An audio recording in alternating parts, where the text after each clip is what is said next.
here and the small handprint.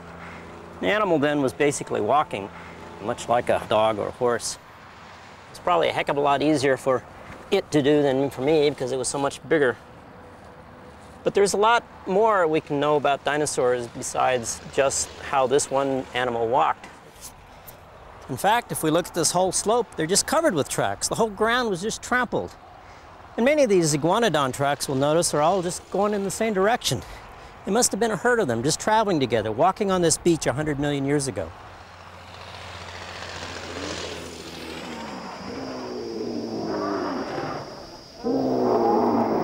Niet alleen iguanodon leefden in kudden. Er zijn aanwijzingen dat veel plantenetende dinosauriërs kudden vormden.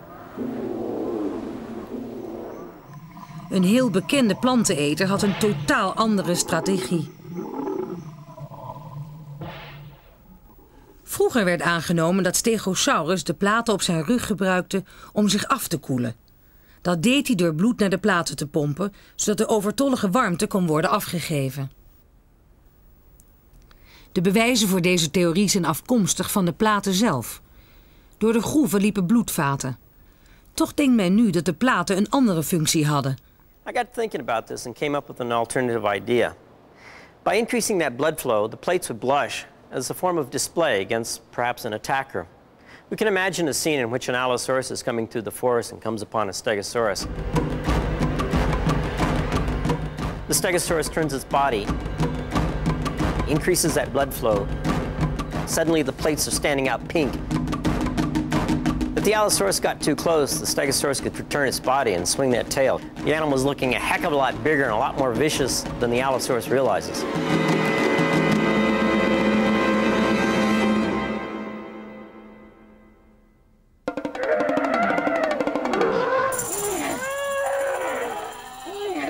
Een van de figuren in de serie is een dier dat Torosaurus heet.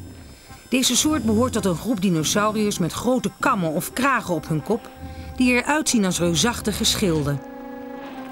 Sinds deze dieren voor het eerst werden opgegraven, is aangenomen dat deze schilden dienden voor de afweer. Maar in Walking with Dinosaurs zul je geen dieren zien die met hun schild belagers afweren.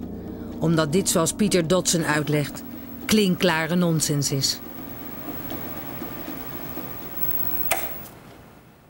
Well, the idea that crests of horned dinosaurs protected the animal has a certain appeal, but when we look carefully, the design really doesn't hold up very well. Look at the great holes in this type of shield.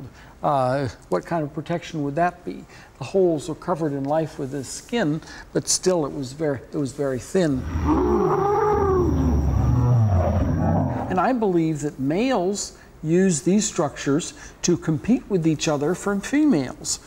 The frill was a display structure like the tail of a peacock. It was probably brightly colored.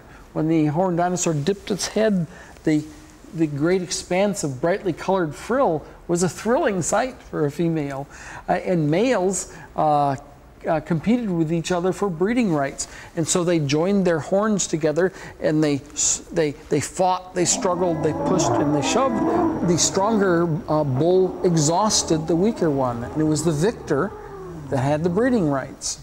In the same way that, that deer and antelope, the males, fight with each other for breeding rights. So, so this gives us a deep insight into the biology of horned dinosaurs.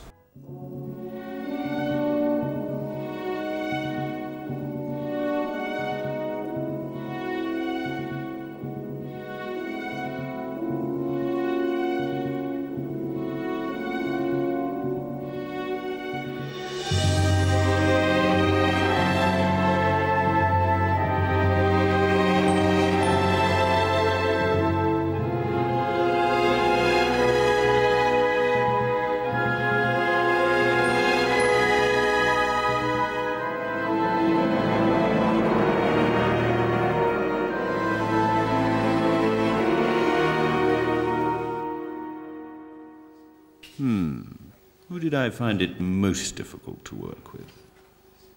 Animators. Definitely animators.